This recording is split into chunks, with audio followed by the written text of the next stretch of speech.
everyone, welcome back again to the 80s Movie Den. So for this episode, we are going to do our 1980s album review. And I've been doing this segment sporadically throughout the channel's existence over the last several months. But it's been a while since I've done one. And so what I wanted to do today was I wanted to talk about two fantastic albums from one band. And it's one of my favorite hard rock, heavy metal bands, thrash metal bands, whatever you want to call them, of all time. And that's Metallica. Now, I've gone to see Metallica in concert 5 different times over the course of the last 15 years or so. And it's always a great show. They're an incredibly tight band. They're awesome. A catalog of music. I absolutely fell in love with Metallica. But I gotta tell you, when Metallica first came out, I didn't know much about them. I wasn't really into heavy metal music or hard rock music until about grade 7.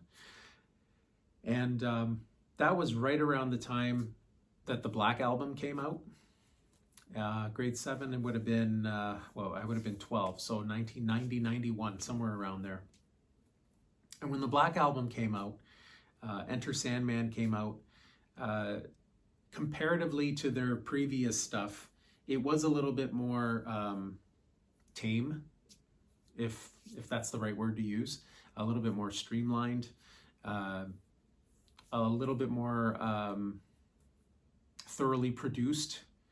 Not necessarily in a bad way, but more thoroughly produced and more commercially successful. The music catered to a little bit larger of a listening audience.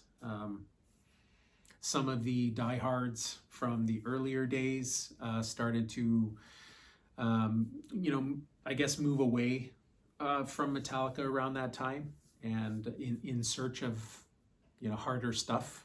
I still feel like a lot of songs, pardon me, I feel like a lot of songs on that album were still pretty hard, pretty heavy. Some really heavy riffs, some really heavy sounding songs. Like I said, they were just a little bit more, more cleanly produced, but still a heavy album and a great album. But to make a long story short, that's when I fell in love with Metallica. And so naturally what you do is you start listening to a band and then you try to find out other stuff that they have. And I was completely ignorant to these albums that I'm going to show you. I wasn't really exposed to them. But as I started to get older, after the Black Album, I was in grade 8, grade 9, you get into high school, you meet new people, you get, a bigger crowd of friends that are into different kinds of music and they're coming from different backgrounds and stuff. And so boom, then it hit me. The explosion of heavy metal and hard rock and all that stuff just took over my life. And that was the genre that stirred me up the most. When I'm listening to music, it's got to stir me up, right? I got to get a rise out of it.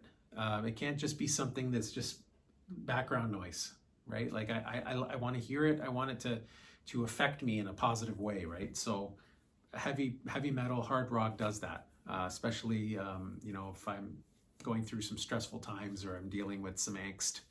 I need to channel that somehow, and this type of music does it for me. But anyways, these two albums, I started playing them on a loop. I started playing Metallica I was listening to literally just Metallica for a long time. Like I would not pay attention. I was discriminating against every other band and every other form of music for quite some time. And these were the two albums. This album blew me away. And to be honest with you, I didn't start listening to this until I was about 15 or 16. For the first time did I hear these songs from this album. And this was their debut album, Kill 'Em All. Quickly, this album came out in 1983. John Zazula and his wife discovered, well, they didn't discover Metallica, but they were the they were willing to sign them to their label. They were willing to give Metallica a chance. And it's a good thing that they did, because Metallica blew the roof off with these songs in this album. And you know, they were very much a supporting act still, but at the time, but they were turning a lot of heads, and they were getting a lot of attention. Their music was fast, it was loud, it was aggressive. It had elements of you know, the European scene, obviously influenced by Lars Ulrich, who was born and raised in Denmark until he came over to the US. He brought a lot of those, you know, kind of thrash metal, Diamond Head and Angel Witch and Tigers of Pantang and all those bands. He brought that influence over, and you know, they melded a couple of different genres, and you know, essentially were labeled a thrash metal band. But this album had Hit the Lights. It starts out with Hit the Lights, Four Horsemen, Motor Breath. I mean, the whole album's awesome. Jump in the Fire, Anesthesia, Pulling Teeth, which is a bass solo by the late great Cliff Burton, who unfortunately passed away a few years, well, not a few years later, but shortly after the Master of Puppets album, and was replaced by Jason Newsted. And Kirk Hammett on lead guitar, who also was a replacement for the original lead guitarist and vocalist, who was Dave Mustaine. Those of you that are well versed in the history of heavy metal, rock and roll, all that, you will know this story. Metallica has gone through a few lineup changes over the years. But yeah, Dave Mustaine was in this band. I mean, talk about, wow, loaded with talent. And then of course Dave Mustaine went off and had and still is having a very successful career with Megadeth, who I went to go see in concert about a year or so ago. No, not a year or so ago. It's been longer than that. But I went to see Megadeth in concert, and they were phenomenal. Super, super awesome. Great. And so yeah, all these songs, Phantom Lord, No Remorse, Seek and Destroy, Metal Militia, just an awesome album. May 1983.